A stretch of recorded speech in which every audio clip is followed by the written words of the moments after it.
when you first tell them, you just remember some of the things, but as you tell it, you start to remember all the other thousands of things that went along with that one story. So that's what's been happening with this. Starting out, once upon a time in probably 1970 in San Francisco, a girl wrote a poem. Probably put it in her dressing drawer, and then not that long after, she and her gorgeous boyfriend moved to Los Angeles, taking poem in hand. Got to Los Angeles, hung out, made music, made a record, Buckingham Nicks. Buckingham Nicks record got dropped, started making Buckingham Nicks 2. I think, or we think, that's when we took said poem and put it to music. And then it became a song. And then there was a year before Fleetwood Mac, so we had a year to like hang out because we were starting over from scratch and we were bugged. So we lost the song. And I mean, we really lost it. It was gone. We forgot it was ever even written. So then in 2010, some friends of mine were on YouTube and found it. The whole thing, a whole video that some girl had made, you know, with pictures of me and Lindsay and the whole song.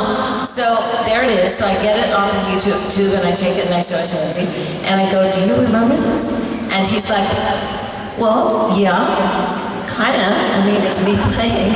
And I'm like, well, this is really, how could we have lost this song? And we figured that probably, you know, we made cassettes like donuts. And we think somebody just got into our house, stole the cassette, copied it, took it back, put it there. We never even knew it was gone. And then we lost it. So anyway, the song is back. And we actually went into Lindsay's house last year and recorded it. Exactly the way, pretty much exactly the way that it was on the demo. Now, here's where the story gets crazy. So we started doing this song, and Mick Fleetwood says to me, don't forget to tell the audience that, you know, that the way that you guys sing this song, and the way that Lindsay plays, and the way that you and him sing together is really one of the big important things that attracted us to you as artists, to people that we wanted to join our band. And I'm like, yeah, okay, I'll tell everybody. And so I started telling everybody that like over the first 2 weeks, and then Lindsay reminds me, well, they actually did. They actually weren't really attracted to the way that you and I sang, or anything like that. They needed a lead guitarist. Nowhere in the words lead guitarist does it mention and girlfriend. So, I'm speechless now. Do you want to tell the story? I was going to interrupt and say that what Mick didn't realize was that they also needed a wonderful, brilliant lead singer.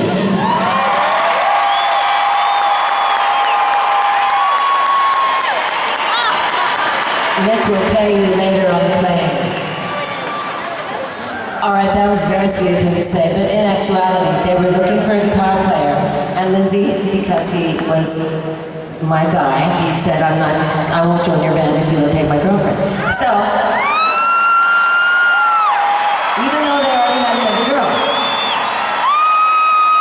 So then now the story has come around to this. I would like to thank my boys here, Mr. Buckingham, Mr. Fleetwood, Mr. McVie, and then Mrs. McVie for taking me with them because they didn't have to, and I could still be a waitress in Los Angeles.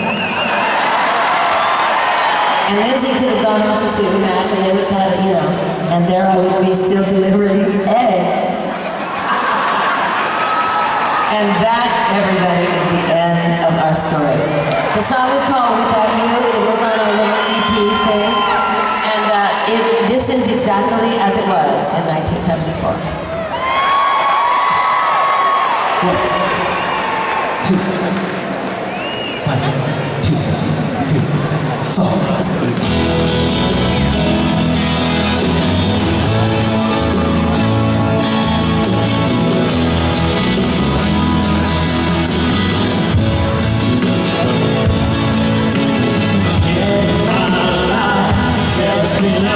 Few things worth singing about you.